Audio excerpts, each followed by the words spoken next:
Sabe aquela história de navios que somem do mapa e aviões que simplesmente, puf, desaparecem do radar? Pois é, por décadas uma área bem específica do Oceano Atlântico tem sido palco desses mistérios, alimentando a nossa imaginação. Então, bora mergulhar de cabeça na lenda do Triângulo das Bermudas.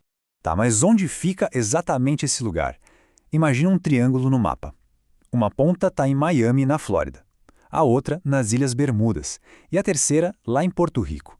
E olha que interessante, essa é uma das rotas de navios e aviões mais cheias do mundo. Isso por si só já é uma pista importante. Guarda essa informação. É que a lenda se baseia em coisas que dão frio na espinha, né? Pensa só, navios e aviões sumindo, sem um único pedido de socorro, sem deixar um destroço sequer.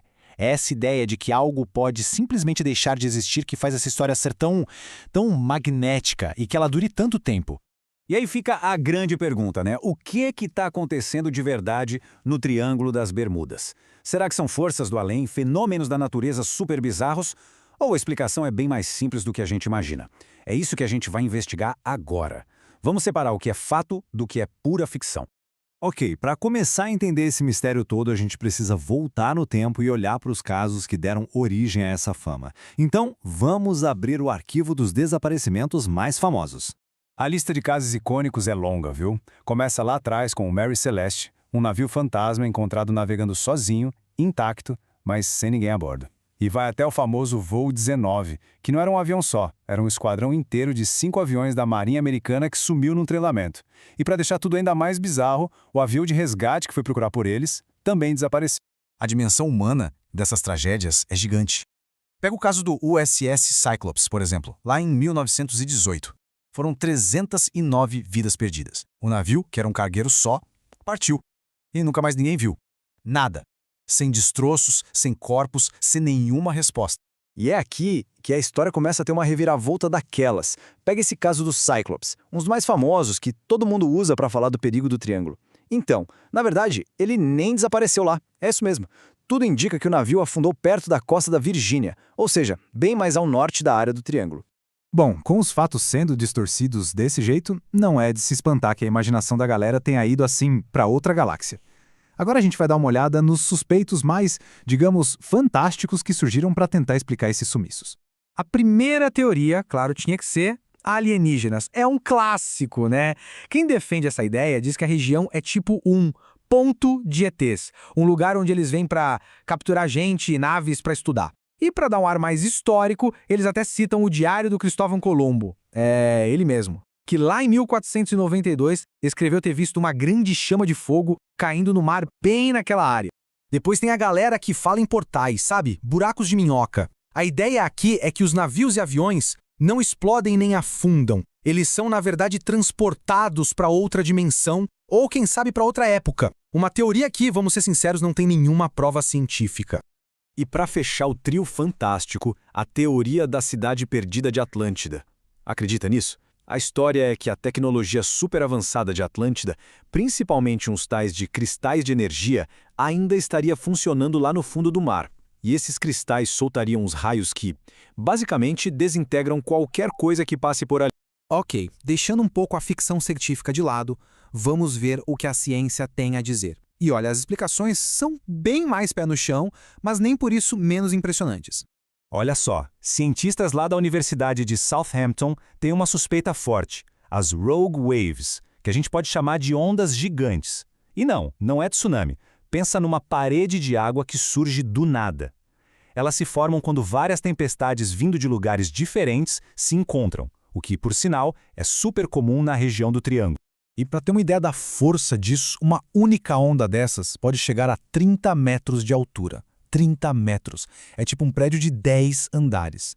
Em simulações de laboratório, eles viram que ondas assim poderiam engolir um navio do tamanho do USS Cyclops sem o menor problema. O navio vira e afunda em questão de minutos. Não dá nem tempo de pedir ajuda. Tem outra teoria bem forte, essa de uns pesquisadores da Noruega. Envolve gás metano. É o seguinte, o fundo do mar ali está cheio de bolsões de metano. Se um desses bolsões explode, o gás sobe e cria uma área enorme de água cheia de bolhas, tipo uma espuma gigante. Se o navio está passando bem em cima na hora, ele simplesmente perde a flutuação e afunda. Rápido, como uma pedra. Tá, mas e os aviões? Como eles entram nessa história? Bom, o gás metano também pode ser o culpado. Pensa só, uma nuvem gigante desse gás que é super inflamável chega na atmosfera. Aí passa um avião, uma faísca do motor e, bom, uma explosão. E tem mais, os meteorologistas já viram umas nuvens bem esquisitas por lá, com formato de hexágono. Elas podem criar umas bombas de ar, que são jatos de vento violentos para baixo, a quase 300 km por hora.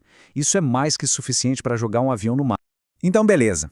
A gente já viu as lendas, as teorias mais malucas e as explicações da ciência. Agora chegou a hora de juntar tudo isso e dar o veredito final. A pergunta que não quer calar é: depois de tudo isso, será que a fama do Triângulo das Bermudas, esse lugar quase paranormal, se sustenta de verdade? E a resposta, segundo a Guarda Costeira dos Estados Unidos e um monte de especialistas, é não. O ponto-chave é o seguinte: a quantidade de navios e aviões que passam por ali é gigantesca. E quando a gente compara o número de acidentes com esse volume todo, a taxa de desaparecimentos no Triângulo não é nada fora do comum, é bem parecida com outras rotas movimentadas do mundo. Olha os números. Em média, 4 aviões e 20 barcos somem por ano na região. Pode até parecer bastante, né? Mas a gente precisa lembrar que estamos falando de uma das avenidas mais movimentadas do planeta. Infelizmente, com tanto tráfego, acidentes acontecem. Então, o veredito final é que não existe um mistério só, e sim uma combinação de fatores. Primeiro, tráfego altíssimo, o que aumenta a chance de acidentes. Segundo, o clima ali é barra pesada, cheio de tempestades e furacões. Terceiro, tem a corrente do Golfo, que é super forte e pode levar destroços para longe rapidinho. E claro, o erro humano. Agora junta tudo isso com décadas de histórias aumentadas e casos que, como a gente viu, nem foram lá, e pronto, tá criada a lenda. Tem um cientista australiano, o Carl Kruse-Lekne, que resumiu isso perfeitamente. Ele disse que, no fim das contas, não tem nada de anormal acontecendo ali. O número de incidentes é exatamente o que a estatística prevê para um lugar com tanto movimento e com um clima tão complicado. E isso tudo deixa a gente com uma última pergunta, né? Se os fatos e a ciência explicam tudo de forma tão lógica, por que a gente ama tanto o mistério do Triângulo das Bermudas? Por que essa lenda continua tão viva? Vai ver que, lá no fundo, uma parte da gente simplesmente adora a ideia de que ainda existem mistérios nesse mundo que não foram totalmente resolvidos.